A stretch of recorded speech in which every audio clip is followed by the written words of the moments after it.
लाख मतदाताओं को अपील का तो वहीं चुनाव आयोग ने तेजस्वी यादव के दावे को खारिज कर दिया है। वोटर लिस्ट में तेजस्वी यादव का नाम शामिल। आपको बता दें, लिस्ट में तेजस्वी का नाम ना होने का दावा गलत यहां पे बताया जा रहा है। इलेक्शन कमेटी के द्वारा ये कहा जा रहा है, ड्राफ्ट वोटर लिस्ट में 416 नंबर पर तेजस्वी का नाम है।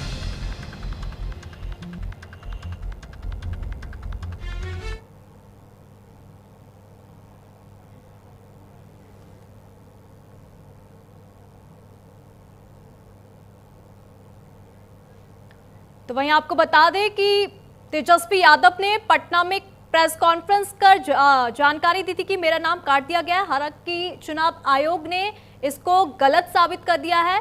चुनाव आयोग का कहना है कि वोटर लिस्ट में तेजस्वी यादव का नाम है।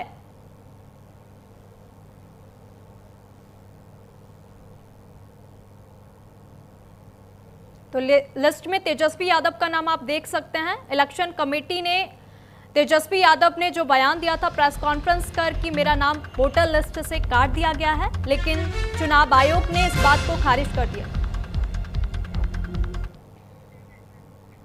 तो वही चुनाव आयोग ने बिहार में एसआईआर से जुड़े आंकड़े जारी कर दिए हैं। देखते ही देखते ये मामला सियासत का नया अखाड़ा बन गया है। सड़क से लेकर सदन तक इसकी गूंज सुनाई दे रही है। सरकार का कहना है कि चुनाव आयोग के इस कदम से आंकड़ों में पारदर्शिता आएगी, जबकि विपक्ष कई खामियां गिना रहा है। चुनाव से पहले वोटरों को गुमराह करने का आरोप लग रहा है।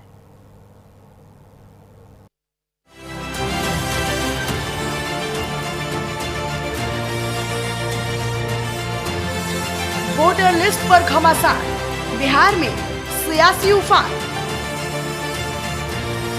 अब शिकायत की बारी, ईसी ने मांगी जानकारी।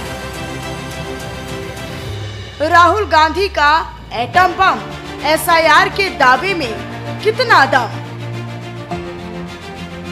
बिहार में जारी किए गए एसआईआर से जुड़े आंकड़ों ने राजनीतिक हलकों में भूचाल ला दिया है।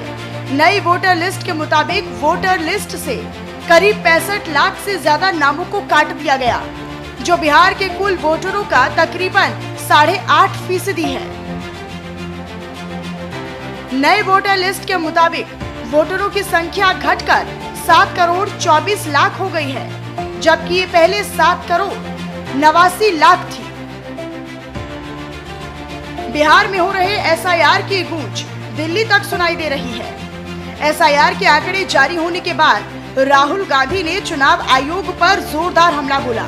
चुनाव आयोग की भूमिका पर सवाल उठाते हुए जब एटम बम फोड़ने की बात की, तो बीजेपी ने जोरदार पलटवार किया। Please remember one thing. The Prime Minister of India is the Prime Minister of India with a very slim majority. If 10, 15 seats were rigged, and we suspect actually the number is much closer to 70, 80, 100. If 15 seats were rigged, he would not be the Prime Minister of India. And we are going to prove to you in the coming few days. देखो, राहुल गांधी ने बार बार संवैधानिक संस्थाओं को धमकी दिया है। ये पहली बार नहीं है। 2014 में मोदी जी के नेतृत्व में प्रचंड बहुमत जीत के हम कैसे आए? तो हमारा सरकार तो नहीं था। तो इस बीच में कई स्टेट्स का इलेक्शन हुए हैं। कई स्टेट से उनके गठबंधन वाला जीतते हैं, कई स्टेट से जो एनडीए वाला जीतते हैं। तो वो कैसे जीते फिर? एक केरल में, तमिलनाडु में, कर्नाटका में, तेलंगाना में, पंजाब में, हिमाचल में, पश्चिम बंगाल में कैसे जीते वो लोग? क्या बात करते हैं? वो जब जीतते हैं तो सब कुछ चंगा है, और जब हार जाते हैं तो इलेक्शन कमीशन के सर पे वो लोग फोड़ देते हैं। ये लोकतंत्र को कमजोर करने के लिए जो षड्यंत्र रचा रहे हैं, उसमें बहुत बड़ा मुझे ये खेल दिखाई देता है। एसआईआर को लेकर सरकार और विपक्ष के बीच बयानों का सिलसिला तेज हो गया है। विपक्ष इसे चुनावी मुद्दा बता रहा है, आंकड़े को अधूरा और भ्रामक बता रहा है। तेजस्वी यादव ने एसआईआर के बहाने सरकार पर सोची समझी रणनीति के तहत हर विधानसभा से वोटरों के नाम काटने का आरोप लगाया। ये एप्लीकेशन है, मेरा भी नहीं है। हम चुनाव कैसे लड़ेंगे? अभी तो देखिए, ये चुनाव आयोग का एप्लीकेशन है और मेरा ईपीआईसी नंबर हमने इसमें डाला है। ईपीआईसी नंबर अगर आप चाहें तो हम बता भी दें।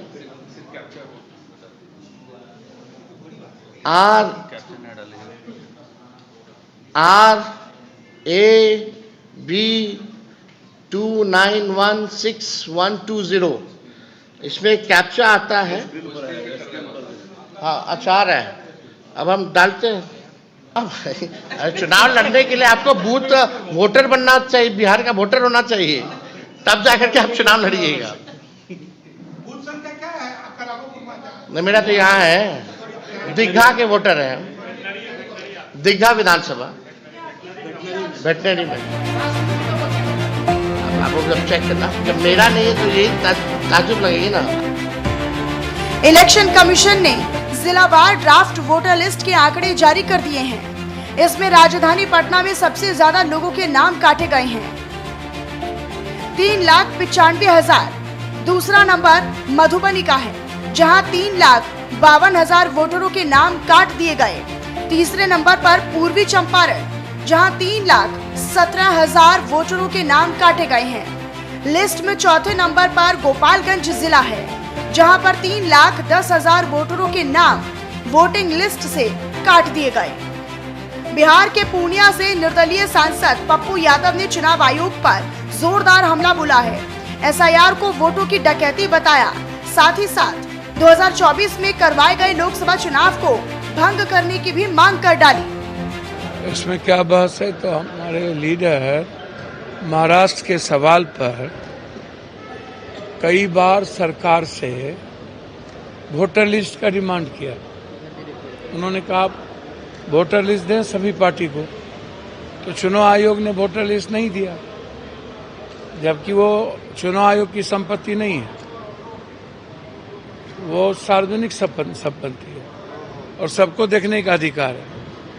भैया आप 2,78,000 वोट काट दिए पूर्णिया, पटना का 3.5 लाख वोट। एक महीना में आपको पता चल गया कि 22 लाख लोग मर गए और 35 लाख लोग मिसिंग हैं और 7 लाख लोगों का डबल नाम है, 16 साल में पता नहीं चला। तो सबसे पहले आप उसी वोट पर आप प्राइम मिनिस्टर बने हैं, हम लोग चुनाव जीते हैं, तो पहले लोकसभा को भंग कर दीजिए और हम लोग चुनाव में चलिए। एसआईआर से जुड़े आंकड़े को लेकर सभी दल अपनी अपनी प्रतिक्रियाएं दे रही हैं। आरोप प्रत्यारोप के बीच बीजेपी ने फैसले का स्वागत किया, विपक्ष के ऊपर बेवजह बयानबाजी करने का आरोप लगाया है। सरकार का दावा है कि आंकड़े पूरी तरह सही और सत्यापन के बाद जारी किए गए हैं। की सारी खुंदक इसीलिए है, उनको वोट नहीं मिलता, तो हम क्या करें? देश हार गए तीसरी बार, हरियाणा हार गए, महाराष्ट्र हार गए, दिल्ली हार गए, अब बिहार भी हारेंगे, बंगाल भी हारेंगे, इसका हम क्या करें? बिहार में इस साल के अंतिम में विधानसभा चुनाव होने हैं।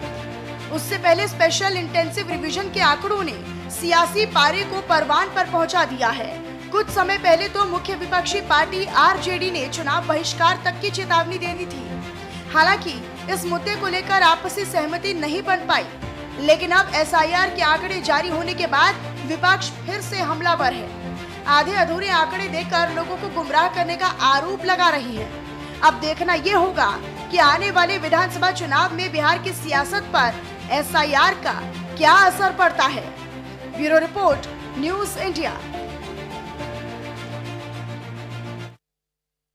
तो वहीं बिहार में चुनावी साल में चुनाव आयोग की ओर से कराए स्पेशल इंटेंसिव रिवीजन को लेकर दरभंगा से बीजेपी सांसद